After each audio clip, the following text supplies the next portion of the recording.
Well, That was last minute as well, wasn't it? last I think it minute was free like kick, a cute angle. I remember going in the garden and trying to replicate it straight trying to away. replicate it. Yeah.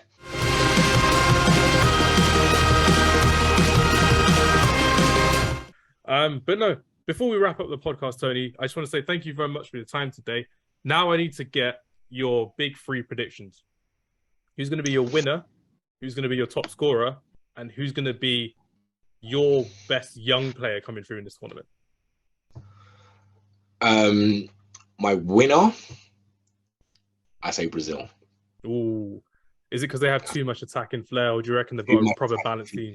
And I feel like the streets need Brazil. I feel like Neymar needs, because I'm a Neymar guy. I feel like he gets disrespected because he doesn't have that World Cup. Like the older generation disrespect him because he doesn't have that World Cup for Brazil. So I can't see, as if France were fully fit, I would say France. But right now I'm looking at Brazil or even Argentina. But right now I'll go with Brazil. Are you taking over a Brazilian shirt to Qatar as well with Neymar in the back? You know what? I have a bit of Brazilian heritage, so I can say that. So if Brazil win, some part of me could be happy. You can't leave us on. I've got Brazilian heritage. Where's your Brazilian heritage come from? So out of nowhere, Tony. Out from my great grandma. Seriously. Yeah. There's a lot of Nigerian Brazilians out there. I did not know that. I need to research that as well, which would be crazy. So yeah, winners are going to be Brazil. My winners, I'm going to go devil's advocate and go for Argentina. I think this is their time, mostly because of what I've seen from them so far as well. I don't want to assume there are going to be other teams. Spain are going to be a dark horse in my opinion as well. I think with Luis Enrique, they're one of the best coaches in the tournament, and I think he'll get their style of play doing really well in Qatar as well, with the climate, with the stadiums that they've got as well, the teams that they've got to play against as well. I think they'll do very well in that team as well. But I think if there's ever a time for Argentina to win the World Cup, I think it's now, with the group that they've got, with the route that they've got as well.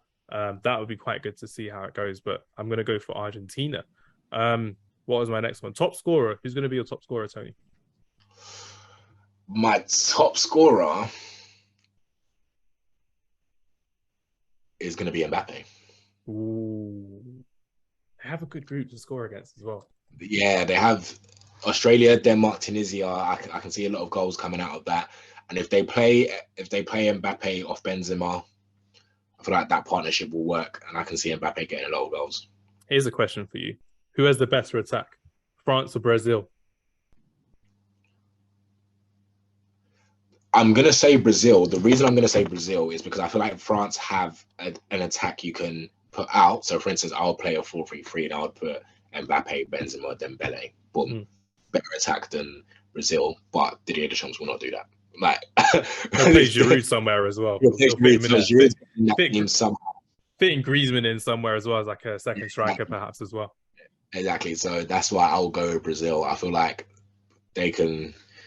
I'm not going to put Anthony in there, but Neymar, Gabi Jesus, Vinicius, Rafinha, so many players that you could put in there.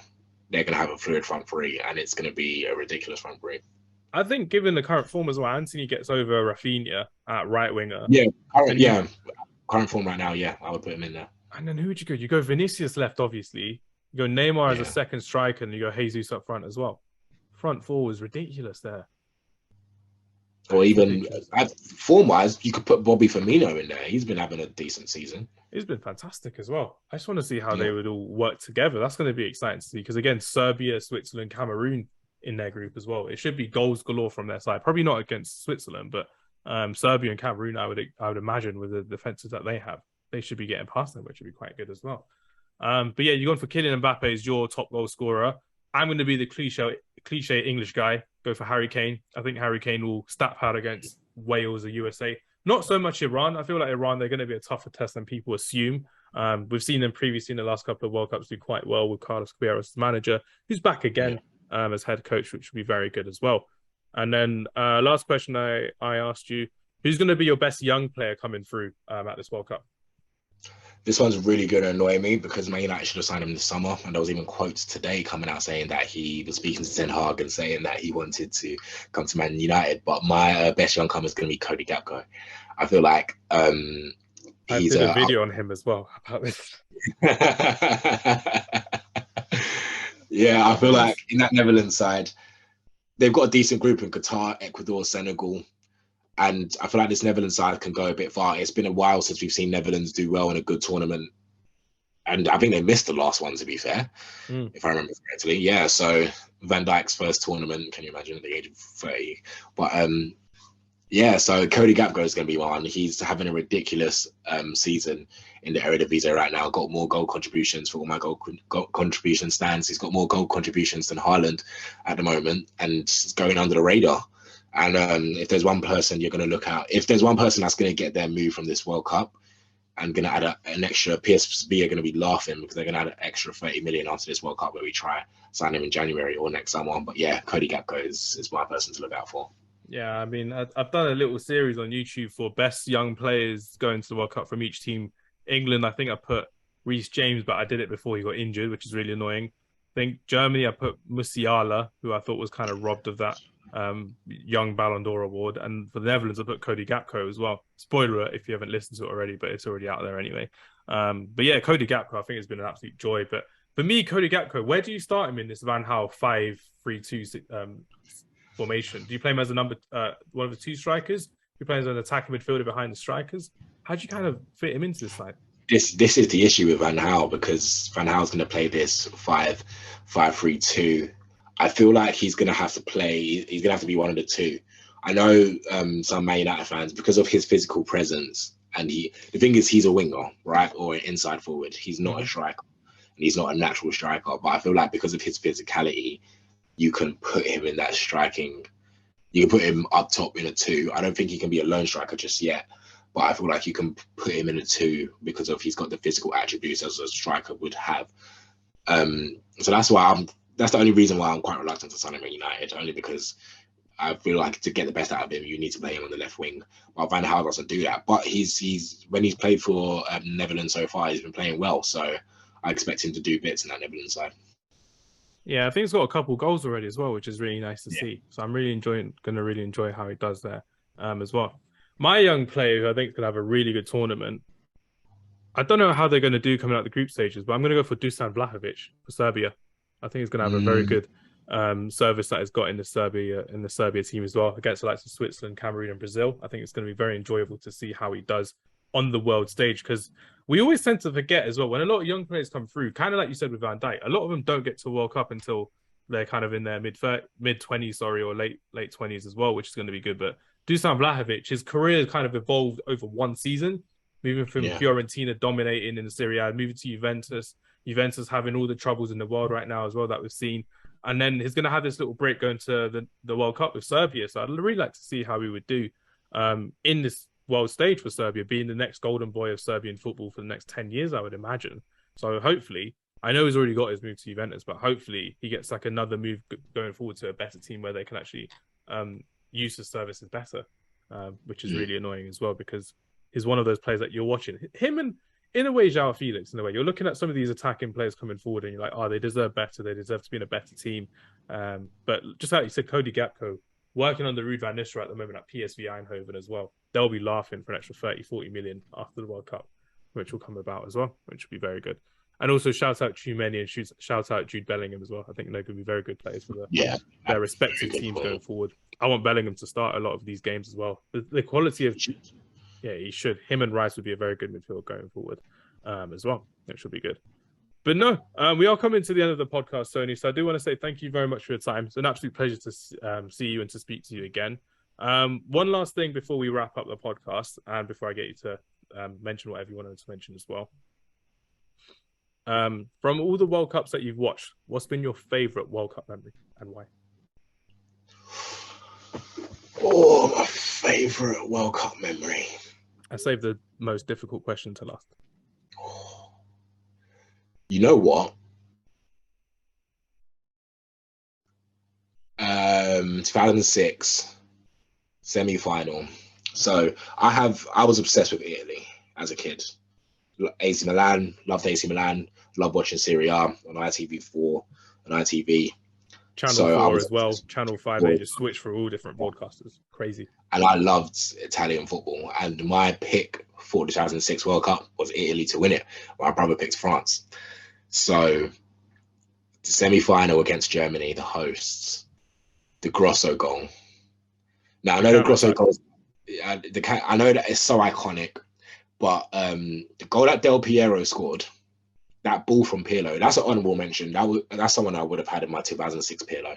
Mm. But the ball from Pirlo, just watching that, because I kind of like England were out, so I was supporting a team now. I wanted the team to win, and in extra time, I was being so nervous, and that reverse ball from Pirlo to Del Piero just to seal it, like, oh, absolute goosebumps. I knew exactly what I was doing that day. I was only like 8, 9 at the time, but it was such a beautiful, beautiful goal to watch and a very good tournament. And so that was probably one of my favorite World Cup memories because it was a team that I was supporting get into a final. And even though I'm not Italian at all, I like a bit of pizza and pasta here and there, but even though I'm not like Italian, that was a team that I was supporting, a team that I wanted to go to the World Cup final and wanted to win it.